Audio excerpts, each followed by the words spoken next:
Jadi di Timur Tengah, kesimpulannya ini, di Timur Tengah tidak ada kiai nasionalis dan tidak ada nasionalis yang kiai. Golek ono, saya di sana percayalah pada saya. Percaya tengkulongi, saya di sana 13 tahun, 14 tahun malah.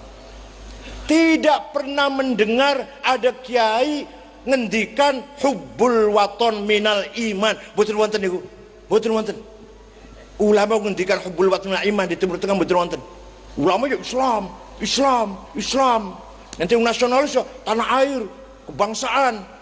Jadi antara pemimpin Islam dengan pemimpin nasionalis sampai saniki belum ada titik pertemuan, belum cocok nih. Nah ini bedanya di kita Indonesia. Alhamdulillah di Indonesia Hadratus Syekh Haji Hasyim Asy'ari ulama nasionalis, nasionalis ulama, sampai mempunyai jargon hubbul waton minal iman. Ngawiti ingsun larasi iran kelawan muji maring pangeran. Kalau tak cerita bundalu cerita mon Pak. Pada akhir-akhir kekuasaan Khilafah Utsmaniyah, Khilafah Utsmaniyah kedodoran, lemah. Dengan kekuasaan wilayah Islam yang sangat luas dari ujung Afrika Barat sampai ke timur, Khilafah Utsmaniyah kedodoran. Malah disebut Ar-Rajulul Marid min Eropa, the sick man of Europe, orang sakit dari Eropa, negara Utsmani niki. Maka Perdana Menteri Inggris yang namanya Sykes sepakat dengan Perdana Menteri Prancis namanya Picot membagi-bagi bancakan wilayah Khilafah Utsmaniyah.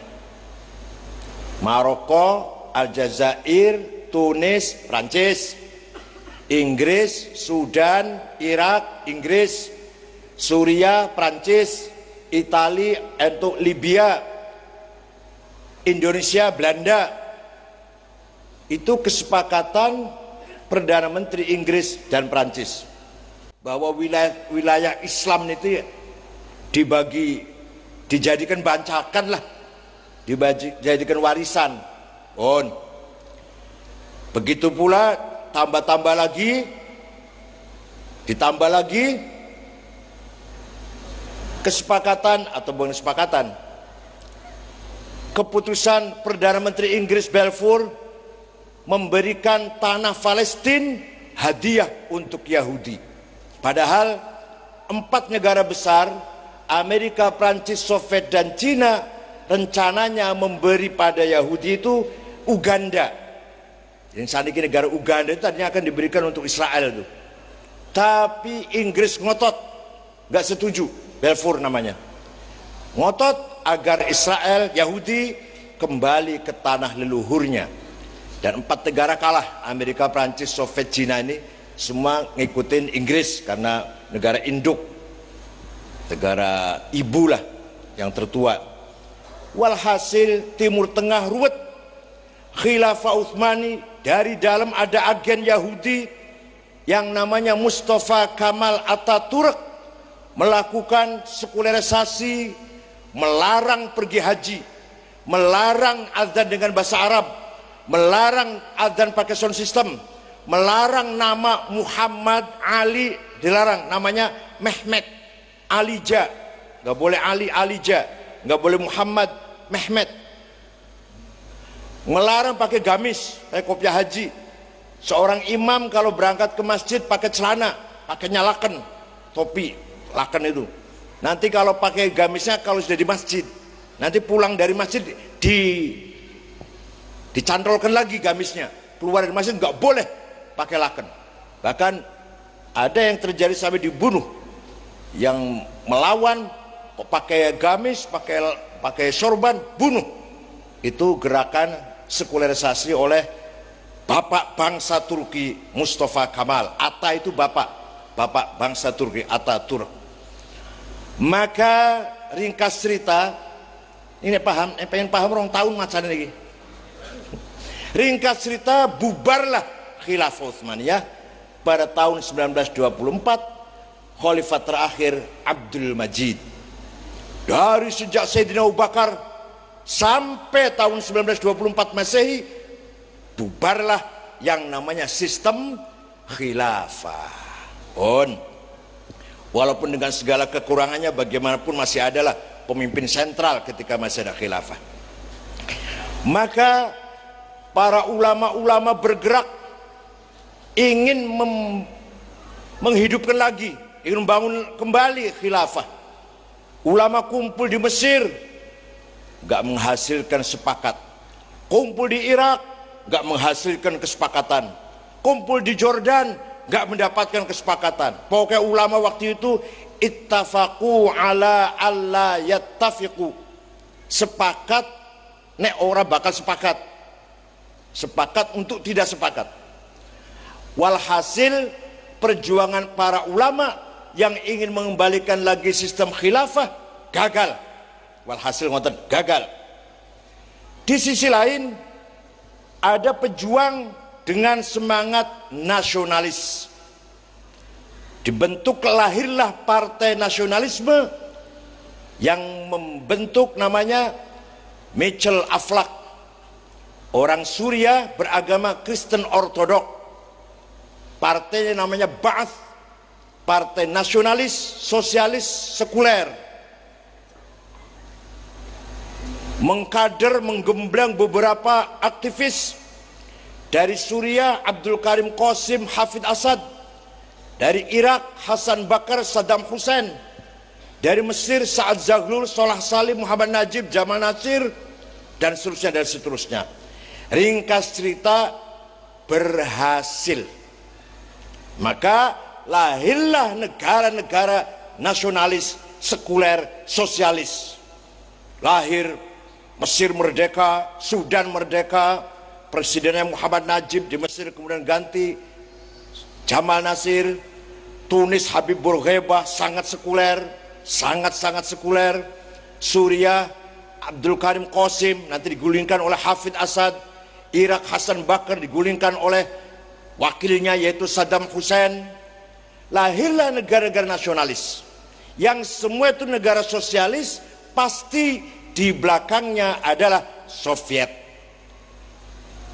Maka sekutu, wabil khusus Amerika, cepat-cepat membentuk negara boneka untuk mengimbangi negara-negara yang sosialis tadi.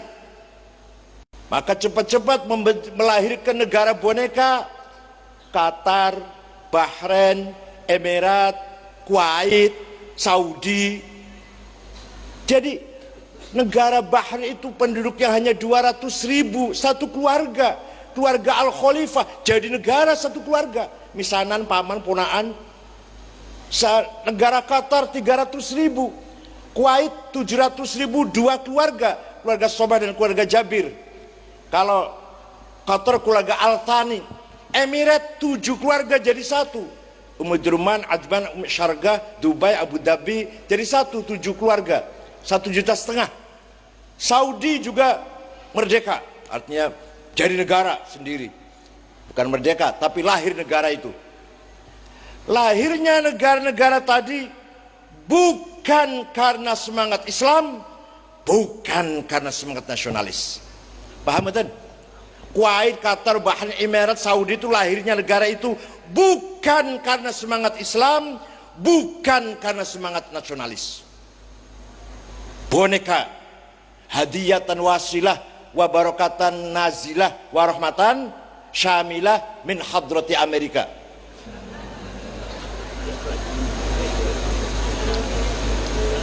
Jadi di Timur Tengah, kesimpulannya ini, di Timur Tengah tidak ada kiai nasionalis dan tidak ada nasionalis yang kiai.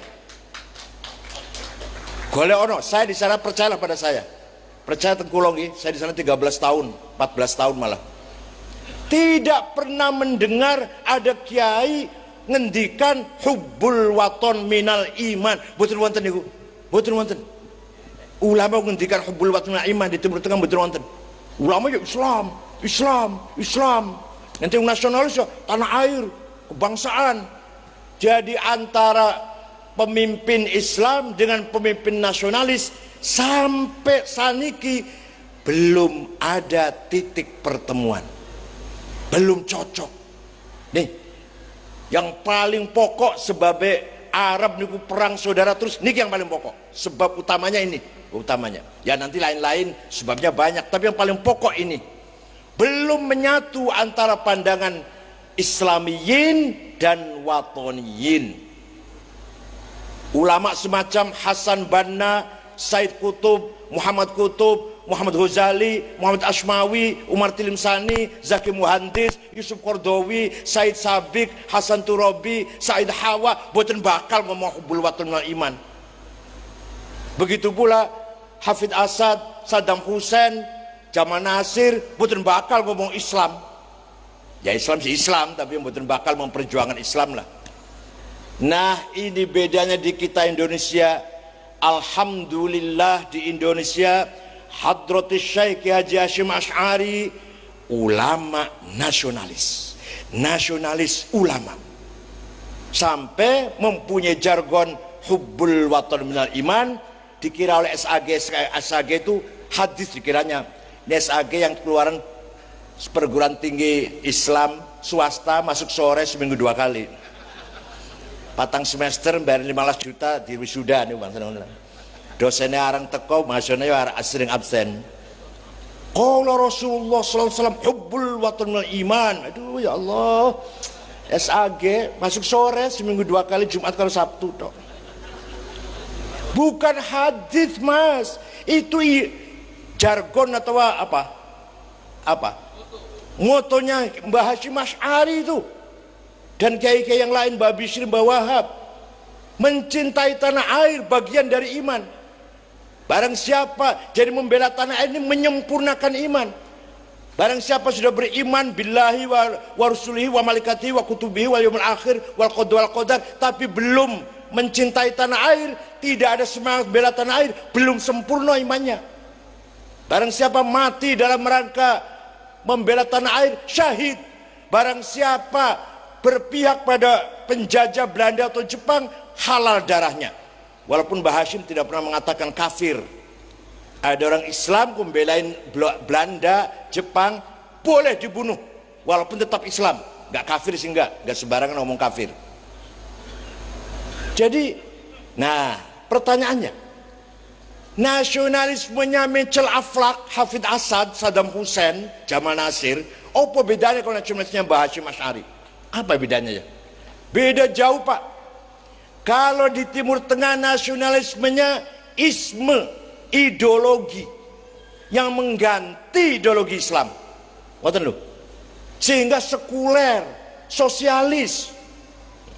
Nasionalisme Kiai Hasyim Asy'ari bukan karena membaca idenya Mitchell Aflaq, bukan karena membaca bukunya Ernest Renan, orang Prancis yang menulis buku berjudul What is Nation tahun 1895. Bukan karena baca itu, tapi Mbah Hasyim Asy'ari nasionalismenya yasduru minal iman, keluar dari iman kepada Allah, diberi amanat Nusantara ini harus kita jaga dan harus kita perjuangkan, harus direbut kemerdekaannya dari penjajah. Iman kepada Allah, bukan karena ikut Mitchell Aflaq, bukan karena ikut Ernest Renan, bukan karena ikut Saddam Hussein, Hafid Asad, Jamal Nasir, bukan, tapi karena imanan wa'tirafan biwujubid difa' 'anil waton wa huwa amrun wajib fardu ain. Berangkat dari keyakinan bahwa membela tanah air adalah wajib dan fardu ain.